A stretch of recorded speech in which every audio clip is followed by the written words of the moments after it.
everyone. Welcome to this edition of Sideline to Sideline on Giant TV Niagara. This is what we call the upcoming episode of Sideline to Sideline. Some vacation time falling in for the two of us. And, of course, we have some great things on the horizon, including, who knows what's going to happen next to our wonderful host, Ryan Fleming. I love how you always like to preface this with a wonderful or giving me these great platitudes about me before we talk about how I'm going to get my butt handed to me by one of our guests. Well, the last time around, Hannah Miller put you in, what was the move called again? It's called a rear naked choke, but for wrestling fans, it's basically a sleeper hold. And it was like poof, like that. 2 seconds, you were out. Yeah, and I wasn't out, but I mean, had I not tapped out, I was going to be out. It is definitely an effective move that you feel right away. So, yeah, it was definitely effective. Well, this is our preview show of upcoming episodes. I don't think we have anything planned that is going to put you in harm's way for the first time, I think, in any edition of Sideline to Sideline. I think you're right. I do keep getting routine phone calls from Rob Hubbard wanting to give me a chop, which is weird. He's not even a wrestler. He's a hockey guy. But reminding me that the Fort Erie team is his junior B team. They're going to be starting camp soon. And they're going to be tying me up and putting me in net. And his team is going to be taking shots on me. This is like a Mighty Ducks thing, Goldberg all over. This is Goldberg all over again. Good, yes, without the tragic ending. Hopefully. Hopefully. Yeah, we want to congratulate our friend Rob Hubbard, a previous guest on Sideline to Sideline, recently named the new head coach and general manager of the Fort Erie Meteors. And Rob Hubbard can't wait to get the Junior B season underway. Yeah, and I can't wait to go out and check out some of these games. Hub is a legend in the area, and even so in hockey. I can say that just because I know the shots I'm going to be taking from him. He's a legend for other reasons too, but we won't get into that. We want to talk about a couple of things here, Ryan. First off, we're hopefully going to have a guest from the Niagara River Lions on in the very near future. Their playoffs are coming up, and the format is a little bit different. Normally, they're home games for the playoffs, but with the River Lions, all of the playoff games will be played the weekend of August 22nd through 25th in Saskatoon, Saskatchewan, the home of the Rattlers. Right. And like you said, this is kind of out of the norm. This isn't something you normally see in the playoffs. So, folks, if you do want to go out and support the River Lions, who are having a fantastic season right now, you got to go see them before the playoffs start, unless you plan on making that big trip. I know some people who are. Big shout out to Andy and Sherry and Alan, who are a huge Niagara River Lions fans. And actually, they were at their recent road game in Edmonton. They flew out to Edmonton to watch the River Lions. I kid you not. That is a lot of big fandom right there. Huge fandom. Absolutely is. And folks, the 4 out of 6 teams in the CEBL, Canadian Elite Basketball League, will make the playoffs. And the River Lions, we know, are going to be one of them. And they play a semifinal game, and winners move on to play in the championship finals. So, again, we're hoping to chat with someone from the Niagara River Lions on an upcoming edition of the show. Well, in Jackfish, too, big night afternoon coming up. Pack the Park Day, presented by Enviro Niagara. Saturday, July the 20th. It's coming Saturday at 1:05 in the afternoon. The Jackfish suiting up as the Welland Pirates for one game only. Everything old is new again. This is going to be great. To me, obviously, I have that nostalgia feeling because I was a part of the Welland Pirates. Their crew, I was known as the Diamond Dude. We talked about that before. Dancing on the dugouts. Do you still have the outfits, by the way? I did. I wish I did, but I have a feeling that those big parachute pants that we wore would look more like Lululemons on me now. So we're trying to avoid that right now. You never know. It might bring out some more fans, though. It might. Right. Two other sports in the area. The Jackfish from the love. Let's get back on track. For the first time in the 90s, they're looking to sell out Welland Stadium, and Mike Konderka, the great crew at Enviro Niagara, have purchased almost all available tickets for that game, July 20th. They're giving them away to fans at their store while supplies last. 82255 Highway 20. So you can get to the ballpark, and if you haven't caught the Jackfish in action this year, what a fun afternoon. Yeah, and doing well too out there.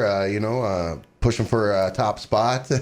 And, it's good to see baseball back in Welland, and it's good to see Welland supporting the baseball team. So, and they've got great things going on over there. Bark in the Park, Major League Night they got coming up where everyone gets a pair of Ricky Vaughn glasses. So yeah, you know what? That's part of the fun. They recently had a meatball giveaway too on Italian Community Appreciation Night. Right. So they make it so much fun to go to the ballpark and not to mention, it's absolutely great baseball to watch. Finally, on our upcoming preview show, we are going to have a Crossfire Wrestling show coming up on Sunday, July the 21st. You're going to be there on the commentating crew, I believe. I will be there. I'm not sure if I'm going to have you grace us again. I'm going to be there. Oh, perfect. You're going to be surrounded by 2 Chucks, by the way. I am going to be the meat in a Chuck sandwich, which sounds so horrible, and it's actually worse than it sounds. We had a great time. I think the three of us have a really good chemistry together. I just got to keep you guys in line and stop being such fanboys and cheering for all the good guys and stuff out there. You got to be like me and call it right down the middle. Right down the middle, and you have this fascination with infamous Jay Moore and his family of, ne'er-do-wells, if I could say it out loud. What are you, 78? Ne'er-do-wells? No. They're not the cat's meow. No, let's be honest, though. The Moore family, which we've got Moore's Monsters. Let's talk Ben Hameen, Congo Kong, 2 men that together well over probably 800 pounds between the two of them, and just pure muscle. And these are intensive men, both former champions. Then you've got the heavyweight champ of Crossfire, and that's Phil Atlas. I mean, you can't go wrong. And then you throw in someone like Falaba there. It's hard not to root for these guys. And the fact that they always have gold, like I said, I just call it down the middle. I call it how I see it, and I see it as it's Moore's family and the rest of the world. Oh, well, Jay Moore does love his family, right? He does. And as I mentioned on a previous social media post, so did Charles Manson. Fair. So now you're saying Ben Hameen and Congo Kong together about 800 pounds. So you throw Jay Moore in, that makes 898 pounds altogether. That's a Jay is soaking wet. Now, you realize you will have to deal with Jay Moore yourself. I'm making sure he gets to hear this. I'm going to put it right to the exact point and say, make sure you tune in at this exact second so you can hear the platitudes that Chuck LaFleur is putting on you. And that too. Some great matches on that card, including, boy, this is going to be fun to see. Who do you like in this one? A win by full Nelson only with Rage, who we're quite familiar with in Crossfire Wrestling, against, I don't know if this is his first time with Crossfire, but the Master Lock, Chris Masters on the card. Yeah, I'm not sure if it's his first time at Crossfire. I know it's his first time since I've been around. Chris Masters, the masterpiece, I should say. This guy is so well known, had a really good run in the WWE. He was known for his full Nelson lock, put away so many people like that. And Rob Rage uses a very similar full Nelson move, and he used it quite effectively against Jake Heavyweight Jones and even Miss April Jones as well. And Chris Masters put the challenge out there, and he's laying the gauntlet down. It's a battle of the full Nelsons, and these are 2 huge men. To put it into context for those of you that don't know Rob Rage, Viceland series just did a show, The Dark Side of Wrestling, and they talked about Hulk Hogan and Macho Man and their relationship with Miss Elizabeth. Rob Rage played Hulk Hogan for Viceland. That is how huge this gentleman is. Wow.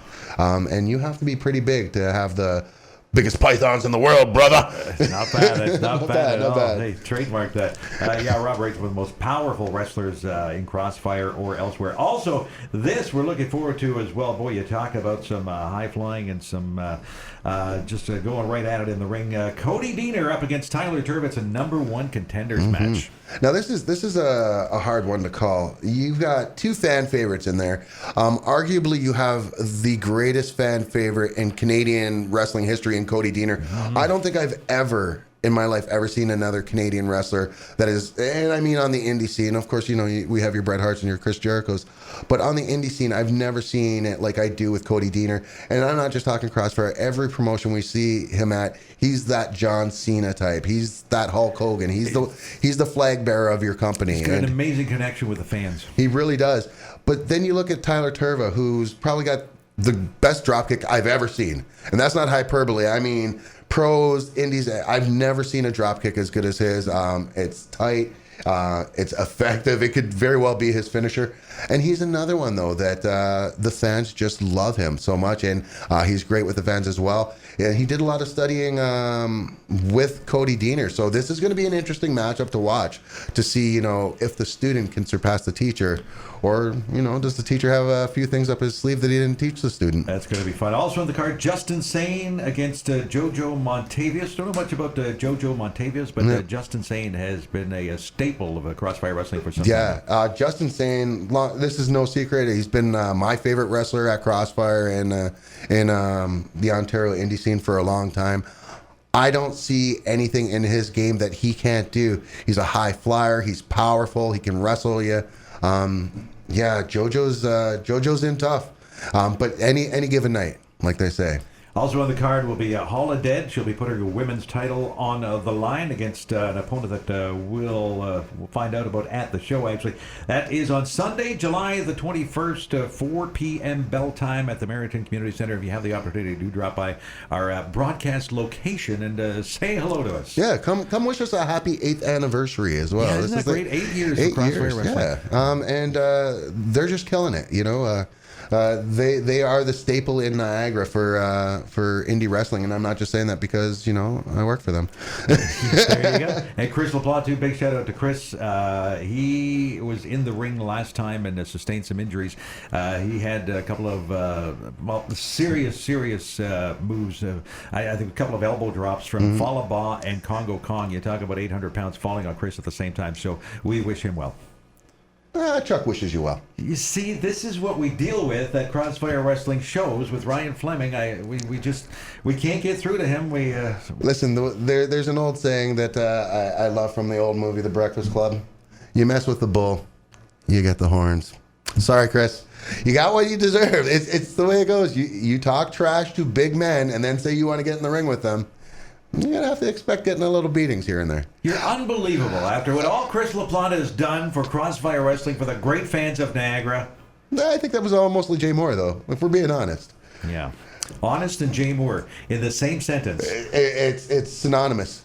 The two go hand in hand together. Mm-hmm. Well, listen, on that note, we're going to wrap up this preview edition of upcoming shows. Lots still to come on, obviously, as we get closer to hockey season and baseball season, Jackface playoffs starting up in early August as well. So we thank you for watching this show, and we will see you at the Crossfire Wrestling Show Sunday, July 21st, 4 p.m. bell time at the Merrington Community Center.